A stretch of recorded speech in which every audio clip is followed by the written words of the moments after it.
दोस्तों, मैं आपका दोस्त आचार्य हरिशरण। और आज यानी कि एक और रविवार यानी कि 2 अगस्त 2020 को फिर एक बार आप लोगों को एक नई कहानी के साथ बांधने आया हूँ। भोला अपने पूरे परिवार के साथ अपने गांव में पिता के घर में आया था। पिताजी को गुजरे हुए काफ़ी साल हो चुके थे, 20 साल से ऊपर। आज भी जब वो अपने पिता की तस्वीर को देखता, अपने पिता के कमरे में जाता, तो भावुक हो जाता। कई लोगों के कहने के बावजूद भी उसने अपने पिता के उस मकान को बेचने का सोचा तक नहीं था। वही चीज़ें वैसे की वैसे ही आज भी रखी हुई थी। भोला का लड़का गणेश जो था, उसे ये बातें थोड़ी सी अटपटी लगती थी।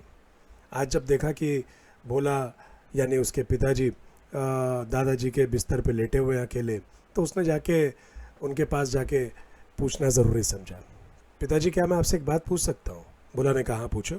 बोले कि दादाजी की तस्वीर के नीचे एक टूटा हुआ बांस है और एक मोटी सी रस्सी। मैं जानना चाहता हूँ कि ये उधर ही क्यों रखी जाती है, और आज तक मैंने कई बार आपसे पूछा, उसके बाद भी आपने मुझे कभी इसका राज नहीं बताया। भोला ने कहा कि ये इसलिए नहीं बताया क्योंकि इसकी ज़रूरत नहीं पड़ी थी, लेकिन अब लगता है कि ज़रूरत पड़ने वाली है। गणेश मानो कि समझ नहीं पा रहा था कि भोला क्या कह रहा है। बोला कि चलो मैं तुम्हें आज मैं एक बात बताता हूँ। मैं जब तुम्हारी उम्र का था, लगभग तुम्हारी उम्र का था, तब बस जैसा तुम करते हो वैसा ही मैं कुछ उसी रास्ते पे था। दोस्तों के साथ घूमना फिरना, पैसा बर्बाद करना और अपना समय व्यर्थ करना। और तुम्हारे दादाजी जो थे बहुत अच्छे इंसान थे। तुम्हें जान के बड़ा आश्चर्य लगेगा कि मैं तुम्हारे दादाजी से उनके जीते जी कभी प्यार नहीं कर पाया। मैं उनसे काफ़ी चिढ़ा हुआ रहता था, क्योंकि वो हमेशा हर बात को सीधी तरीके से कहते थे, और शायद इसलिए उनके हर बात में एक सत्य होता था। और सत्य तुम्हें पता है ना, सुनना अच्छा नहीं लगता है। गणेश कह रहा था, हाँ मैं समझ रहा हूँ कि धीरे धीरे अब आपका रडार जो है मेरे ऊपर आ रहा है। भोला ने कहा, नहीं ऐसी कोई बात नहीं है, मैं तो तुम्हें बस वही बताने जा रहा हूँ जो मुझ पर गुजरी है और जो सच है। उस बांस और उस रस्सी के पीछे कहानी है, और वो कहानी शायद आज सुनाना ज़रूरी है।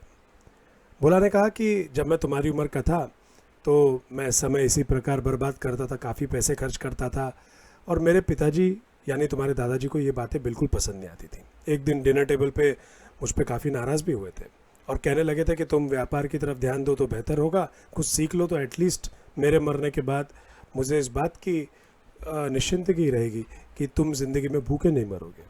उनके ये शब्द मुझे काफ़ी बुरे लगे थे, मुझे याद है। इनफैक्ट मुझे उनकी हर बात बुरी लगती थी। हर बात पे मुझे ऐसा लगता था जैसे वो मुझे टोकते रहते हैं, डांटते रहते हैं। बस जो नहीं होना चाहिए था वही हुआ। एक दिन मुझे पता लगा, मैं अपने दोस्तों के साथ था, कि खबर आई कि मेरे पिताजी सीरियस हैं। जब मैं घर पहुंचा तो मालूम पड़ा मेरे पिताजी आखिरी सांसें ले रहे थे। पिताजी की तबीयत 5-6 महीने से ख़राब थी, लेकिन इतनी ख़राब थी ये मुझे पता नहीं है, या मैं आज सही कैसा तुमसे ये बात सही से कह सकता हूँ कि मैंने जानने की ज़रूरत नहीं समझी, क्योंकि मेरा ज़्यादातर समय अपने दोस्तों के साथ गुजरता था। मेरे पिताजी ने मेरा हाथ खींच के मुझे अपने पास बिठाया और मुझसे कुछ बातें की, और उसके बाद वो चल गुजरे।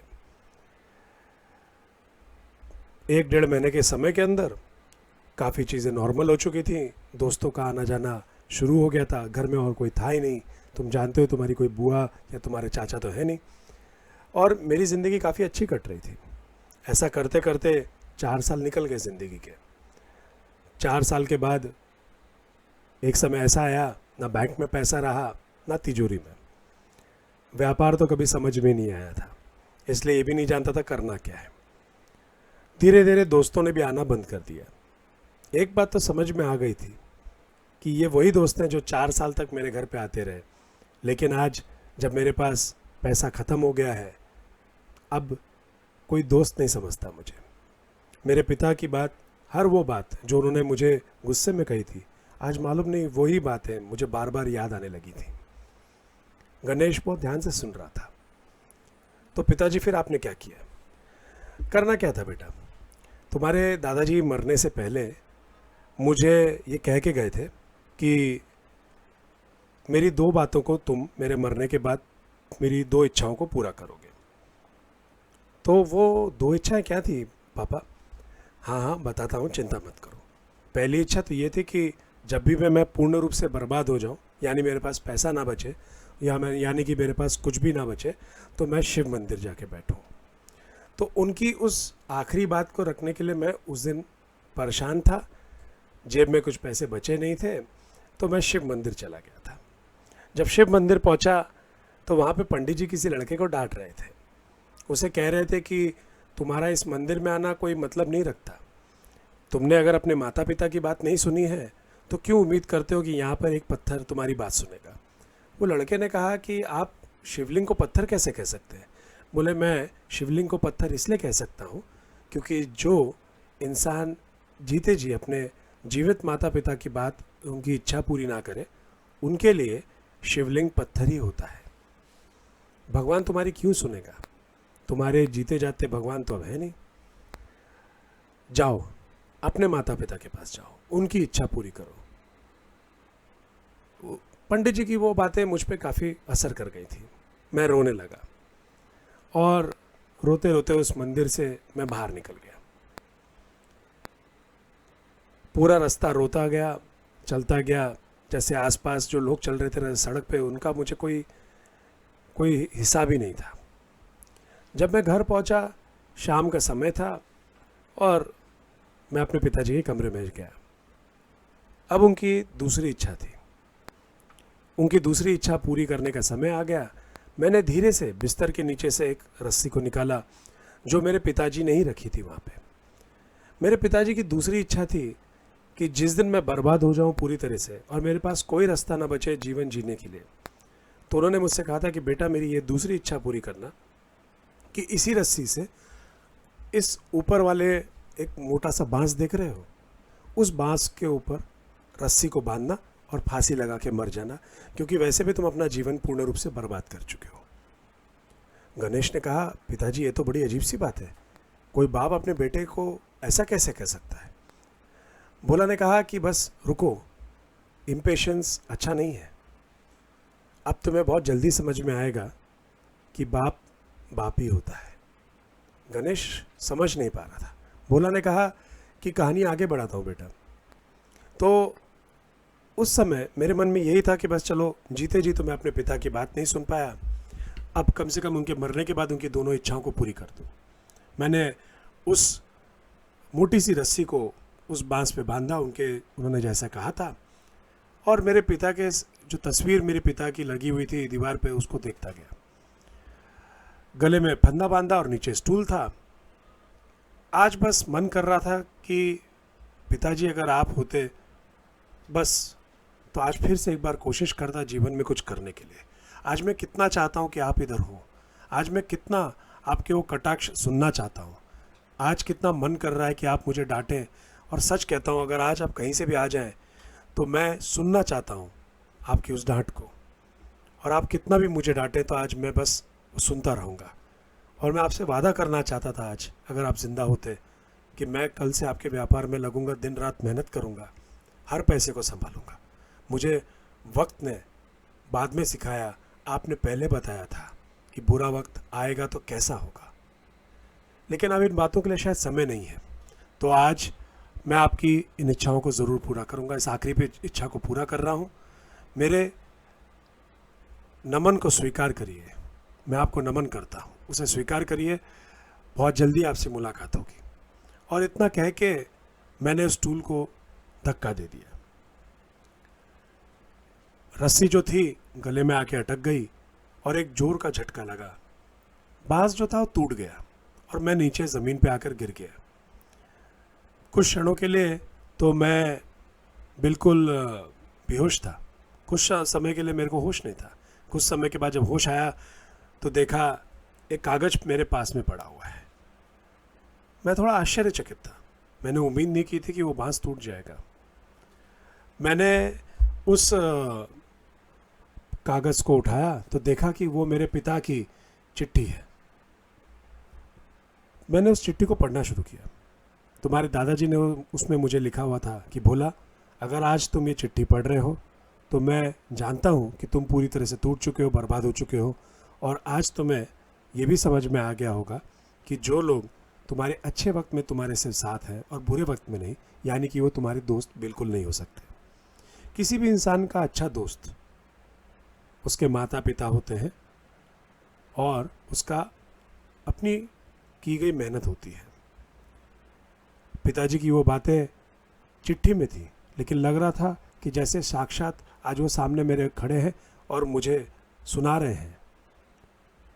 उन्होंने आगे कहा उस चिट्ठी में कि बेटा वो पीछे जो बांस तुम्हारे गिरा होगा उसमें सोने की गिन्नियाँ हैं, कुछ बिस्किट्स हैं सोने के, और ढेर सारा पैसा भी होगा जो मैंने बांस में छुपा के रखा था। कुछ प्रॉपर्टीज़ हैं, उनके पेपर्स भी हैं। मैं चाहता हूँ कि तुम उन सब चीज़ों को बेचकर एक नया व्यापार चालू करो, और मैं उम्मीद करता हूँ कि अब तुम जीवन में ज़रूर सफल होगे, क्योंकि तुम अब कई चीज़ों को समझ चुके हो। मैं आज भी तुम्हारे साथ हूँ, मैंने तुम्हारा साथ कभी नहीं छोड़ा था। गणेश के आंख से आंसू निकल रहे थे। अपने दादाजी की इस दूरदर्शिता को सुनने के बाद उसके आंख से आंसू निकल रहे थे। भोला भी रो रहा था, यानी कि मानो कि बाप बेटे दोनों ही दुख में थे। पिताजी, आज आपने मुझे ये कहानी क्यों सुनाई? भोला ने कहा कि ये कहानी आज तुम्हें इसलिए सुनाई क्योंकि मुझे नहीं लगता है कि मैं तुम्हें ऐसा कोई बांस का पता बताऊं कि जहां पे मेरे जाने के बाद तुम्हें लटकना पड़े। गणेश समझ चुका था। उसने धीरे से आके भोला को गले से लगाया और कहा, पिताजी क्या मैं आपसे एक बात बोलूं? भोला ने कहा, हाँ बोलो। बोले, मैं चाहता हूं कि जब इस बार हम लोग वापस बॉम्बे जाएं तो मैं अपनी पढ़ाई को फिर से शुरू करूं, और जो बचा हुआ समय हो, क्या आपको ठीक लगेगा अगर मैं आपके साथ आके ऑफिस में बैठना शुरू करूं? अब तो भोला के आंख से आंसू बह रहे थे। उसने अपने पिता की तस्वीर को देखा और धीरे से कहा, पिताजी, कौन कहता है कि पितर नहीं होते? कौन कहता है हमारे पूर्वज नहीं होते? अगर इंसान जीते जी रास्ता दिखाता है और उसको जीना कहते हैं, तो आप तो जाने के बाद भी मुझे और मेरे बेटे को भी आज जीना सिखा रहे हैं। आपकी सीख के अंदर हम जीना सीख रहे हैं। दोस्तों, मैं आप लोगों को एक बात बताना चाहता हूँ। किसी ने मुझसे पूछा कि पितर पक्ष का मतलब क्या होता है? क्या सही में आपका यकीन है गुरुजी की पितर पक्ष होता है और पूर्वज हमारे आते हैं? और मैंने उनसे कहा कि बिल्कुल होता है। हमारे पूर्वज तो वही होते हैं जो एक दिन हमारे साथ जीवित होते हैं, और उनका काम वही होता है मरने के बाद जो वो जीते जी करते हैं, यानी कि हमें रास्ता दिखाना। समझ लीजिए कि अगर जब गांधी जी जिंदा थे, उन्होंने जो हमें रास्ता दिखाया था, आज अगर उनके जाने के बाद कई लोग उसको मानते हैं और उसी की सीख के ऊपर चलते हैं, अगर उनकी सोच जिंदा है और अगर आज भी उनके सोच के माध्यम से लोगों के जीवन के अंदर परिवर्तन हो रहा है, तो मैं ये कैसे मान लूँ कि वो मर चुके हैं? दोस्तों, मैं एक बात आप लोग को कहता हूँ कि जो मुझे लगता है, पितर पक्ष का अर्थ होता है कि बस अब शरीर नहीं बचा, लेकिन सिखाने वाले तो वही हैं और आज भी सीख जिंदा है। और सीखने वाले अगर उस सीख का रास्ता अगर पकड़ लें, तो मैं आज भी आपको बताता हूँ, हमारे पूर्वज इतना कुछ सिखा गए हैं, हमारे माता पिता इतना कुछ सिखा सकते हैं हमें जीते जी और मरने के बाद भी, जिसका कोई अनुमान आप नहीं लगा सकते। अपने माता पिता की इज्जत करिए। पितर पक्ष के बाद 4 ब्राह्मणों को बुलाकर आप ये भूल जाइए कि आप अपने माता पिता को सुखी कर सकते हैं। पितर पक्ष तभी से लग जाता है जब आपके माता पिता जीवित होते हैं। अगर आपने उनको जीते जी सुख नहीं दिया है, आपने जीते जी उनका ख्याल नहीं रखा है, तो आप भूल जाइए कि उनके मरने के बाद, उनके जाने के बाद, स्वर्गवासी होने के बाद 4 ब्राह्मण आकर कुछ पैसा लेके उन्हें सुखी कर सकते हैं। आप सोच के देखिए, अगर आपका लड़का, उसने आपको जीते जी कभी सुखी नहीं रखा, तो क्या आपके जाने के बाद अगर कोई ब्राह्मण आपसे कहे कुछ पैसे लेके आपके लड़के से कि भाई अब तुम इधर आओ और सुखी सुखी आओ और सुखी सुखी जाओ, तो क्या आपको ये लॉजिकल लगता है? जी नहीं। तो दोस्तों, मैं उम्मीद करता हूँ कि ये हमारी आने वाली जनरेशन्स के लिए शायद एक अच्छी कहानी होगी, बच्चों के लिए एक अच्छी कहानी होगी, और मैं उम्मीद करता हूँ हम अपने माता पिता का ख्याल रखेंगे। इसी माध्यम से मेरा नाम है आचार्य हरिशरण और मेरा नंबर है 9420494205। मैं दहीसर मुंबई में रहता हूँ, और आप लोग के पास अगर कोई भी इंसान ऐसा बुज़ुर्ग है जिसको खाने पीने की समस्या है, माली हालत ठीक नहीं है, कृपया करके हमें फ़ोन करिए, मुझे फ़ोन करिए और मुझे बताइए। मैं वादा करता हूँ उन बुज़ुर्गों तक खाना ज़रूर पहुँच जाएगा। ये मेरी जिम्मेदारी है। बहुत बहुत धन्यवाद। अगले रविवार को हम फिर मिलेंगे। हरिओम।